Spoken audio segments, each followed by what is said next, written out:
Today in the United States, we celebrate Juneteenth. For decades, Black Americans have marked June 19th as their true Independence Day. It is the day that 2.5 years after the Emancipation Proclamation was signed, word of freedom finally got to the slaves in Galveston Bay, Texas in 1865. Meanwhile,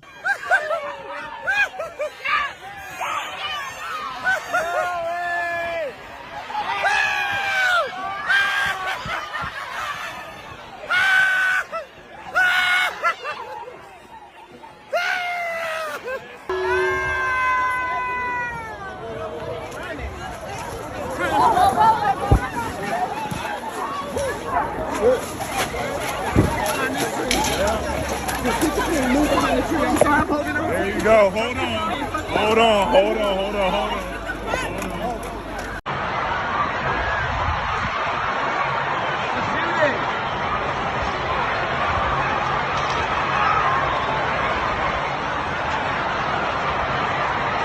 All right, guys, so we got to talk about so-called Black Independence Day.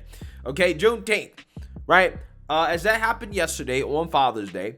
And, of course, around the country, there was some Juneteenth celebrations, okay? The celebration of Black culture, of freedom, right? Of no longer getting our butts kicked by the white man, right? Being free. And how does Black America celebrate freedom? Twerking and mass shootings. What you just saw in that video I showed you guys that took place in Washington, D.C., in which I had to cut the part out with the girls twerking, right? But they were twerking on top of a vehicle, okay, while partying. And then all of a sudden, gunshots rang out and people started scattering everywhere. Again, this is in the middle of Washington, D.C. And I have to highlight this because it is a shame that even on a day like this, a holiday that, I mean, let's be honest. I mean, I don't think, you know, this should actually be a holiday. I don't think our country should be having 2 Independence Days.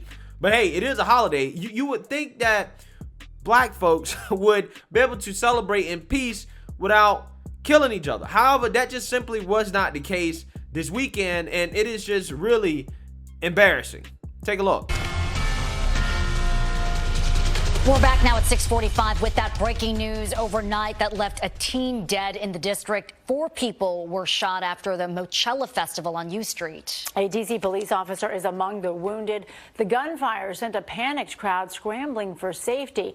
News 4's Megan McGrath joins us live along U Street with the latest, including a new response from festival organizers. Megan? Well, that's right. An outdoor concert last night took a deadly turn when somebody opened fire. A 15-year-old boy was shot and killed. 3 others were injured, including a D.C. police officer. Now, take a look at the cell phone video.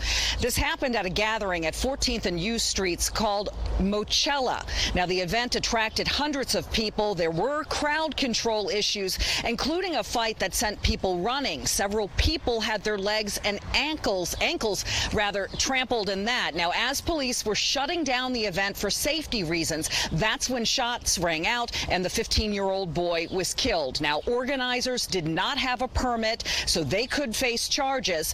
Mochella released a statement saying, in part, "We don't condone violence of any sort. Mochella is a symbol of Black culture in D.C. and is built on a foundation of peace." Now, as for the gunman, still at large, at this point, no arrests have been made. Back to you. All right, Megan McGrath live for us this morning in D.C. Megan, thank you. That major breaking news we've been telling you out of Harlem. 1 person was killed and 8 others injured when gunfire rang out overnight. The scene unfolding around East 139th Street and 5th Avenue. Yeah, and Derek, we're just a few blocks away from that shooting scene where you are this morning. I spoke to one father who's here at the hospital with his daughter. She wasn't injured, but her friend was. They say that they were at this Juneteenth Father's Day cookout celebration event, and this is what he said happened last night. According to what one of the teenagers said, it was out of nowhere. But the thing that needs to be on record is, according to most of the teenagers, where it's normally held, law enforcement shifted it to a more isolated area, which in my opinion is not a good look, because people hide in the dark. They don't do things in the light.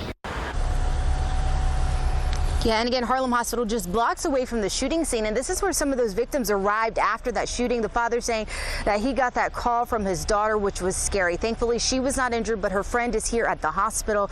Shootings like this are the fear of law enforcement and the mayor as we get into the summer. Shootings were down 30% over the past months, but the NYPD, they've been working to get guns off the streets, and they're still anticipating a rise in gun crime. They shifted officer hours and taken some of those officers who are working desk duty off to have more officers on the street. The question is now is how quickly they can tackle this gun violence problem before you have many other innocent people who are caught in the gunfire. Many people saying they didn't really hear an argument before this, but they did hear the gunshots and knew that something was wrong.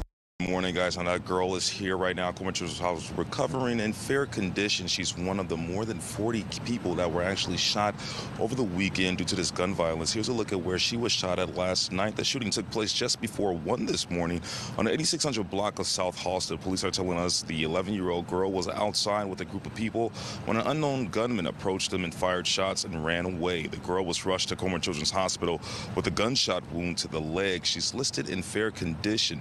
Now, this girl was one of the more than 40 people who were shot over the Father's Day and Juneteenth weekend. Our numbers show that 4 people also died due to that gun violence. One of those victims is a 36-year-old woman who was shot in the head on the 6400 block of South Marshfield yesterday around 8:30 at night.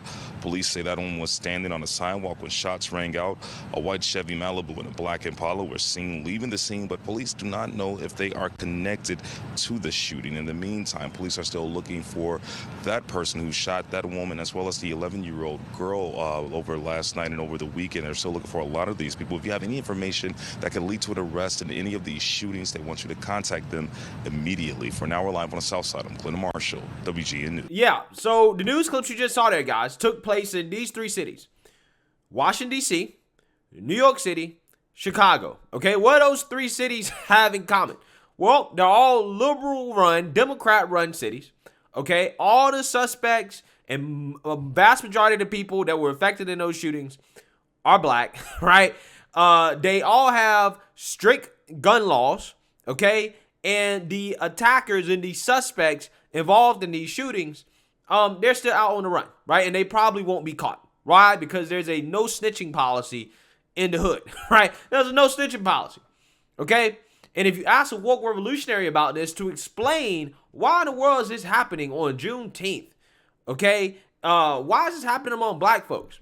They're either ignored, right? They won't address it, or they'll say it's white supremacy, right? That's what they'll say. But again, the reality is that this is the problem, right? This is the issue that we're having. It is really a shame that even on a day like Juneteenth, when you're supposed to be celebrating freedom, black folks cannot come together and celebrate without killing each other, without there being a mass shooting, without people getting shot up in the streets. And then people wonder why in the world do people, right, particularly of other races, laugh when black people go out here and protest in the street about so-called white supremacy and police brutality, when most of the brutality going on in the black community is intra-racial, right? Intra-racial, right? It's black folks doing it to each other. But you know, when the white man, particularly the white police officer, roughs up a criminal who happens to be black, or puts some hot lead in that criminal that is resisting arrest, that has a history, a criminal history of terrorizing folks, particularly black people, you got the woke revolutionaries out here, a lot of them, the same folks that are probably celebrating during these Juneteenth events, right? They'll go out here and they'll boo-hoo whine and cry for the criminal because the criminal died, right? And they'll, you know, demonize the police officer, right, for taking the criminal out. That's what they'll do. Well, he was too rough with the criminal.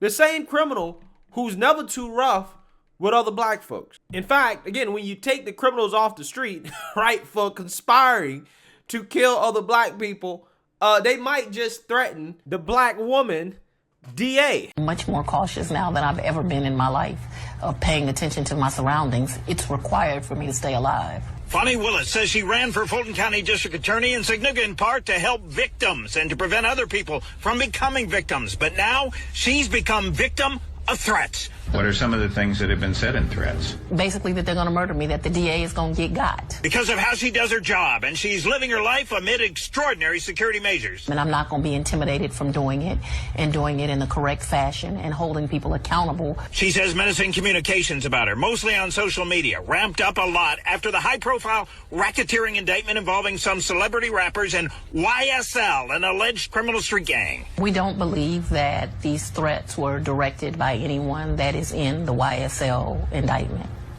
By people sympathetic, potentially, or affiliated? I would say that people that are very sympathetic, maybe admirers of YSL and connected to them in some sense. Again, this is why people of other races are laughing at black folks. This is why. They're like, look. They have a holiday where they can celebrate their freedom. They can't even come together on one day to say, hey, you know what? Let's stop killing each other. Let's stop the shootings. Let's stop the violence. Now, to be fair, to be 100% fair, a vast majority of black people that came together to celebrate Juneteenth across the country, a vast majority of them did so peacefully with their families, and they had a great time. There was no problems. However, why in the world do we continuously see every single time there's a mass gathering of black folks, stuff like this happens? Again, I'm just be real, right? I'm not trying to stereotype here, but I'm just saying, when you see large bike rallies, right, that have a lot of, Caucasian folks or other celebrations with other races, you don't see them a vast majority of the time. I'm not saying it never happens.